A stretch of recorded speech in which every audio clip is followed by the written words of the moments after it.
अस्सलाम वालेकुम।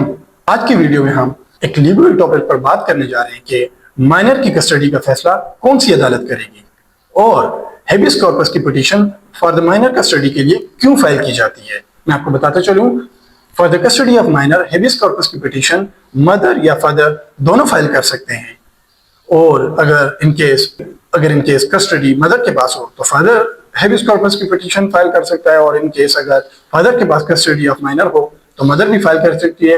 लेकिन usually in practice mother he file करती है for the custody of minor habeas corpus की पिटीशन।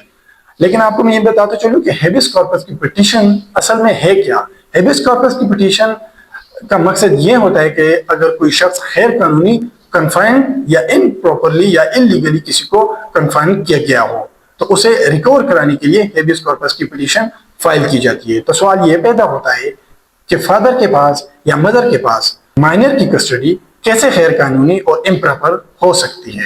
मैं आपको बताता चलूं, सुप्रीम कोर्ट की कुछ जजमेंट्स हैं जिनमें हेबियस कॉर्पस की पिटीशन के हवाले से फैमिली केसेस के लिए कुछ असूल वज़ा किए गए हैं।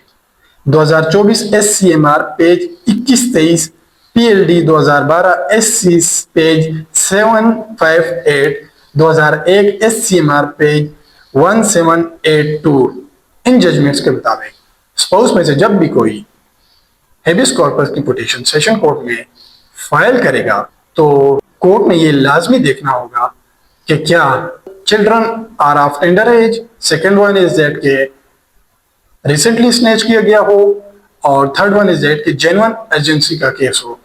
यानी हेबियस कॉर्पस की पिटीशन इसलिए फाइल की जाती है कि केस जेन्युइन अर्जेंसी का होता है और रिसेंटली बच्चा स्नैच किया गया होता है, यानी इसलिए फास्ट रिलीफ के लिए सेशन अदालत से रुजू किया जाता है कि जल्द ही कोई फैसला आ जाए। जो सुप्रीम कोर्ट की कंडीशन मैंने आपको बताई है, इन कंडीशन को देखकर ही सेशन अदालत के अंदर जब ये एप्लीकेशन फाइल की जाती है तो सेशन अदालत माइनर की कस्टडी टेम्पररी किसी एक पार्टी को देगी जो उसे प्रॉपर लगे।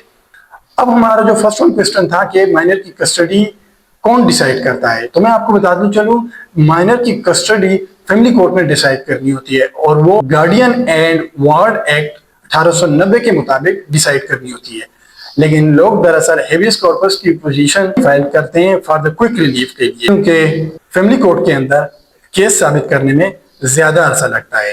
हेबियस कॉर्पस की पिटीशन में जो एग्रीव पार्टी होती है उसे राइट होता है कि वो फैमिली कोर्ट से रुजू करे और ये साबित करे कि जिस फरीक के पास माइनर की कस्टडी है वो कैसे इलीगल है और इम्प्रॉपर है, तो फैमिली कोर्ट उसे वापस कस्टडी दे सकती है।